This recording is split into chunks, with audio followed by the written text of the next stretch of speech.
Greetings, esteemed action figure collectors and appreciators of posable plastic. It's your brother King Ape back again with another action figure discussion, and today we will be taking a look at Mattel Masters of the Universe, Masterverse, Revolution, Skeletor. This is the final figure in the newest Masters of the Universe, Masterverse wave that has been released. So let's just get into it.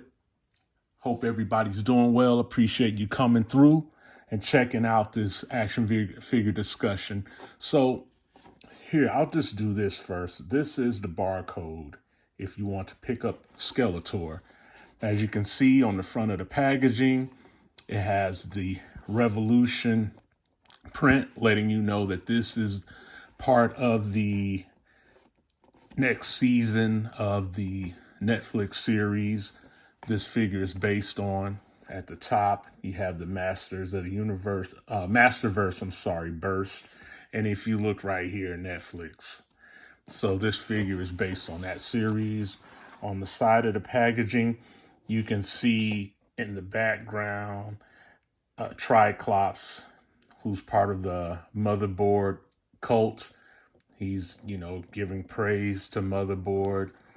There's a sort of a statue that represents Motherboard. And you see some other followers of the cult here. Of course, you have a big shot of Skeletor in his cybernetic form and the figure in plastic solitude. On this side, we have some other artwork depicting Skeletor in his cybernetic glory. He looks even more creepier, but it's a really, really cool artwork. On the back, there's a picture of the figure and some of his accessories he comes with. Of course, at the bottom is a brief bio and all of the figures in this wave. So let's get him out. I don't remember a whole lot about this character except at the end of the season 1, which was Masters of the Universe Revelation. He ended up teaming up with He-Man to save Eternia.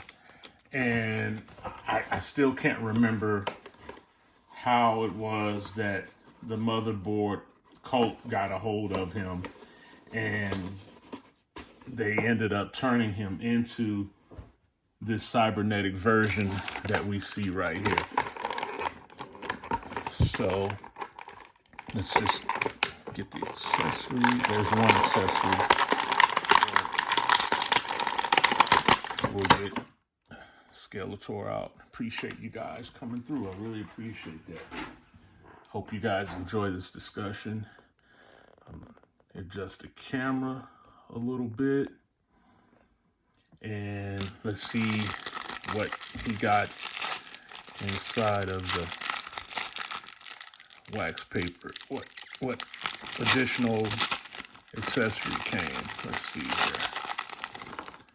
Okay, looks like he just came with the bonus fist for the left hand, so we'll just get right into that. That's how that looks. I'm sorry, let's see here. Have some little cybernetic details on the fist. Even when you look at it from the front right there. Has a horizontal hinge, mushroom peg. That's that. Then we have a crown. I do not remember what role this crown plays into this version of Skeletor. If you guys know, drop in the comments, let me know. I do not remember. And this may be something that they're going to talk about in the upcoming season of Revolution, because this figure is based on Revolution season 2. So let's take a look at them, you guys. Here's old Bonehead up close. Some good sculpt work, some good paint detail all throughout. If you look right there and really at the eye, the cybernetic eye really stands out. Some light paint detail around the chin area. He has the hood, his trademark hood, with some red paint around the edges. You can see some good texture there. Yeah, Mattel is really, they seem to be, they keep doing better and better. Well, since we're on the back side, just some little circuitry highlighted by like a teal paint, some paint around the shoulder pad here, right inside the arm here. Little hints of circuitry all along the back of his arm.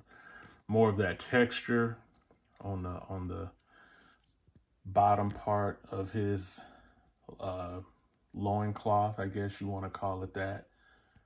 He has some blue, just a blue, tealish colored paint that I guess that kind of represents the energy core or power core. Some paint detail here and here, all along the cybernetic right arm and to the end here, which is really cool. The ram head has a lot of circuitry and cybernetic hints. Has some paint, some good kind of a gloss paint on the horns, purple sheen, has a purple sheen, and even right in here, kind of a glossier paint, which I can appreciate. That looks good. When you get over to this arm, the left arm, some more highlights there. This is all just a flat light, like a lavender. Most of the paint is, I don't even think this is, well, this might be, yeah, this is paint. This is paint. And this is just a solid molded piece. Down to the legs, you have some, looks like some paint here. Some paint right along here on the shins and up to the upper area, along the bottom part of the thigh, the feet. There's some paint there.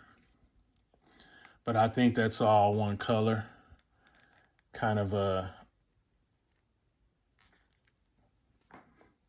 grayish, silverish color. With a little bit of a purple in there as well, kind of mixed in. They kind of blended those colors.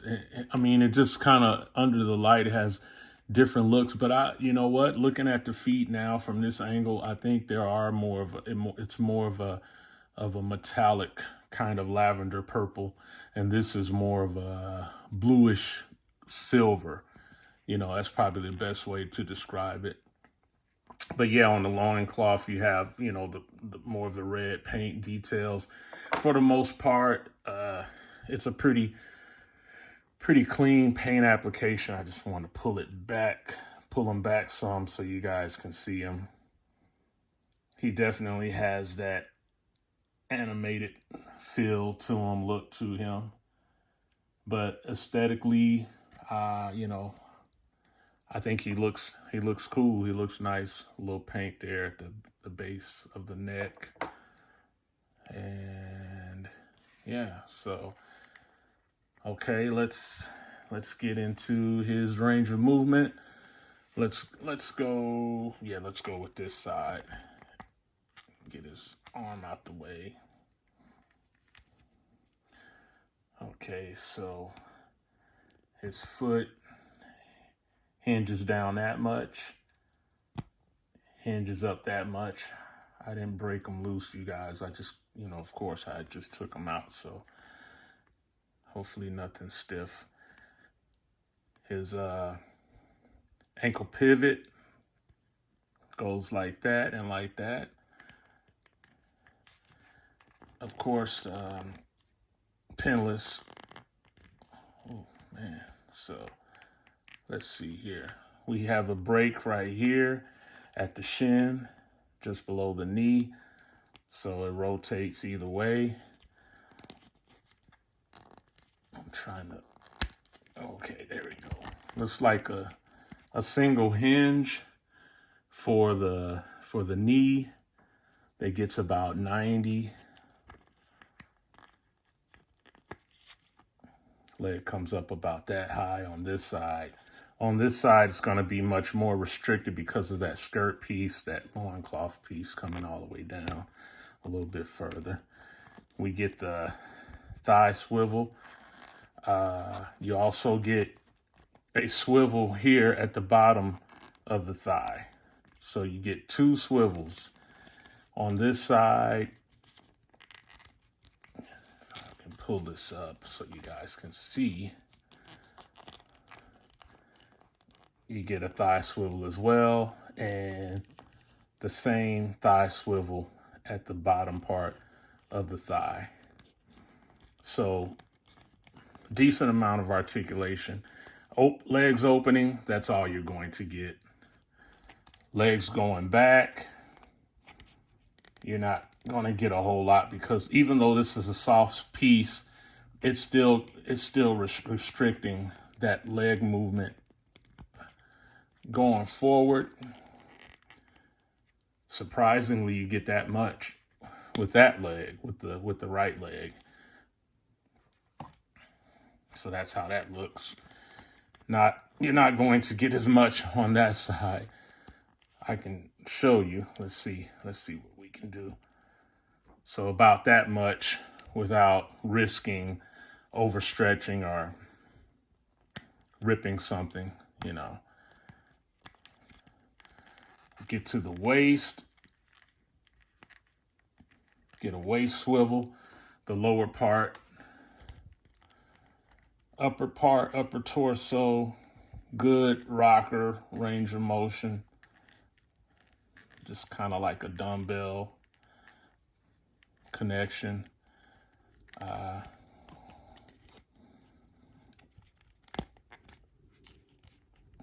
He looks down about that much with his ab crunch. Not quite getting ab crunch cereal. He can lean back pretty good. Let me see. Let's try it again. Yeah, it's pretty good. He gets pretty good range. Decent. Arm. Okay, right arm. Go that way with it. And you know what? It's kind of a soft plastic, you guys. Kind of rubbery. But I don't think there's any bendy wire in it. Or I could be wrong. Let's see. Oh, I was wrong. There is a bendy wire in it. That's some cool engineering on Mattel's part. But what is that right there? Oh, I think that's just a piece of plastic from when it was molded. I thought it was a tear. His arm goes out that much. Of course, it won't stay to come back down. You have this big shoulder piece, but that's pretty cool. You have that wire in there. This rotates. The ram head at the end rotates, and look at that, articulated jaw. So if you want to grab somebody by the throat or ankle and drag them, or wrist and toss them around, you can do that. Let's see. Let you guys get a look at that. Yeah, that's pretty cool. So that's how it looks, kind of stretched out. This arm, you know, your normal articulation all the way around, out, bicep swivel for the left arm, double hinge at the elbow, horizontal wrist, and while we're at it, we'll swap them out so I can show you. There you go. Pretty seamless. And head articulation. He can look both ways, all the way around. Since he's cybernetic now, I'm sure he can do all of that. He looks up, not so much. Down, he looks down a little bit. So his range of movement for his head it's kind of minimal. And while we're at it, we can just, I guess, take the crown. I don't know if maybe it sits kind of like that, I believe. Oh, I meant to sit the packaging up here. That's my bad. So the packaging on the back, it shows the crown right there. So yeah, I've got it facing the right way. All right. Yeah, I should have had that there. Okay. So that's how he looks. Hold on, if I can get him to stand.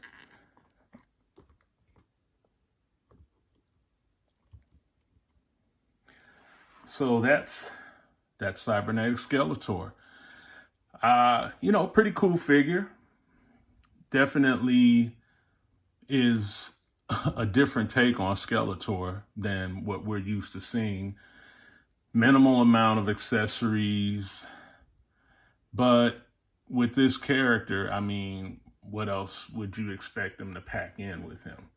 You know, overall, I think it's a good representation of the animated version.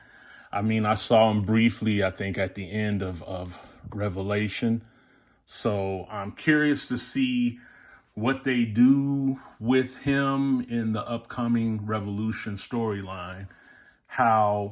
What role will he play in the grand scheme of things? Because now you've got Motherboard and the Motherboard cult, things of that nature. So yeah, so that's cybernetic Skeletor. And the funny thing is, on the packaging, they just call him Skeletor, but clearly he's cybernetic.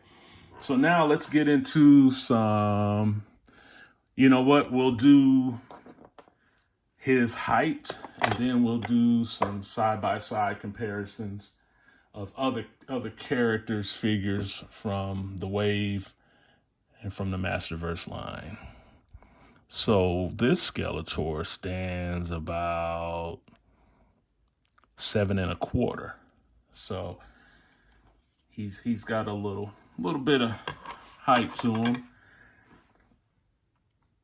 Let's bring him a little closer.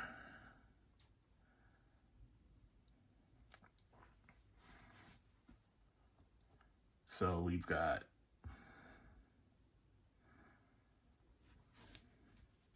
Men-at-Arms. We've got Trapjaw. And by the way, I don't know if I showed his articulation here. He does have a swivel at the boot. It's very seamless. Doesn't break up the sculpt. So that's I wanted to make sure I showed you guys. I wasn't sure if I went over that articulation on his video. So there he is. And here is Sorceress Tila. So that's all of them, all that are all part of this current wave. There were 4 figures in total. Looks like old Bonehead's got some height on him. So let's do a side by side. So we'll have him kind of lead the way and have everybody else kind of fall behind him. Let's see here.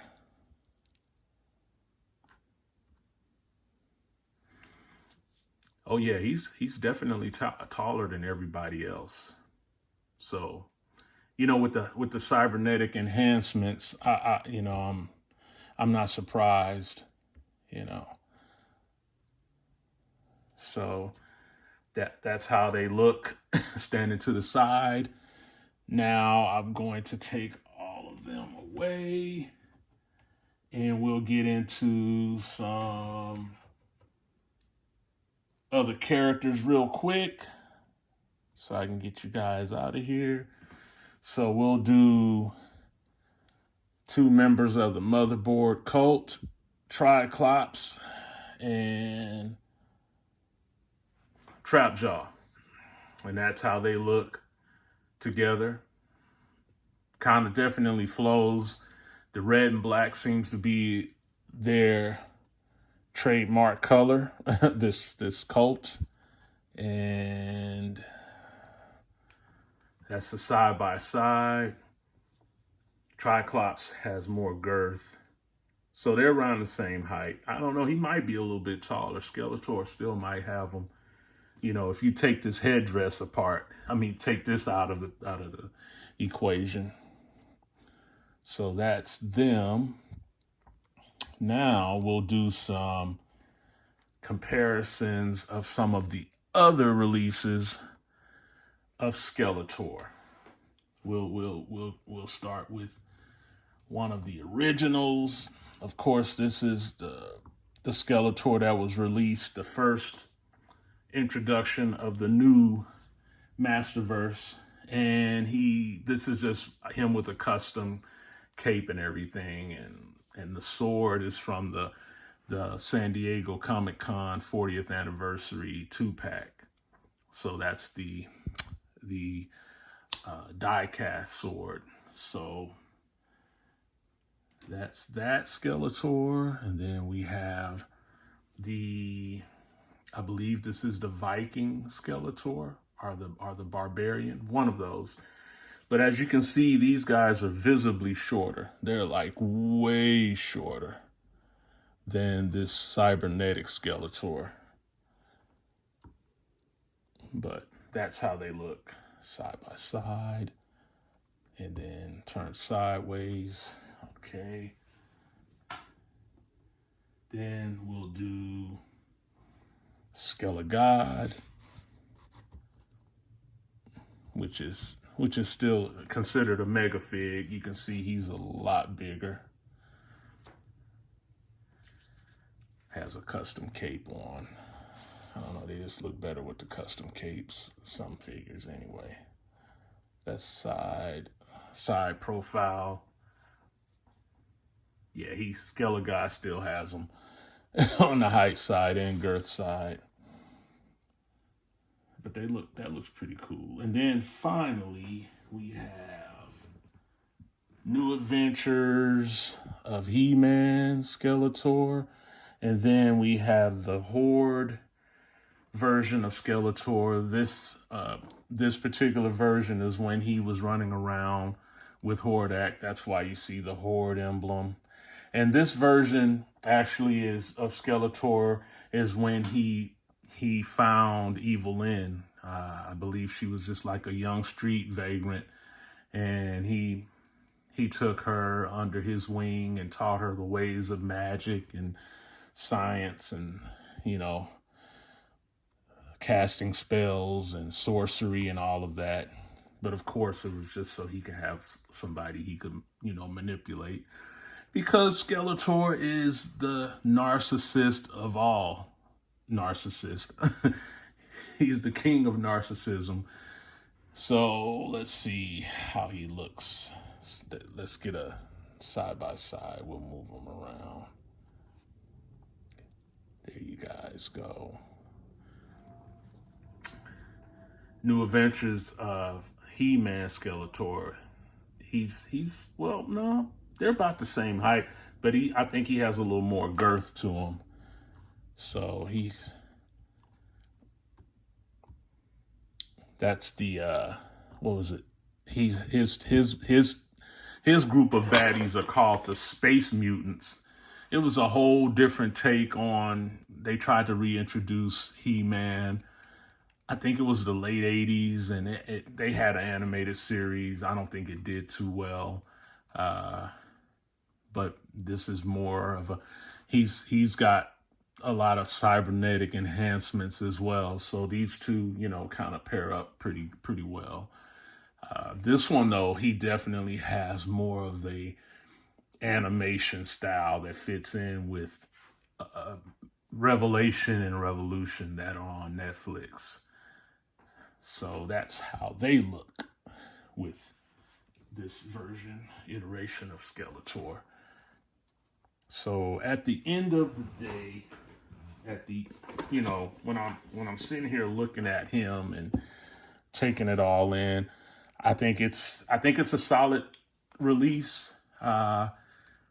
This whole wave was a good wave. I think it was done very well. I can see where Mattel has made some improvements, just with the sculpting, with the paint, with the overall aesthetic of capturing how these figures look on TV and in comics and the older versions of them, this one is just brand new. So I think they did that pretty well. And this having a bendy wire inside of the arm was a nice touch as well. And I don't know if I showed it going all the way around. So let me do that right quick.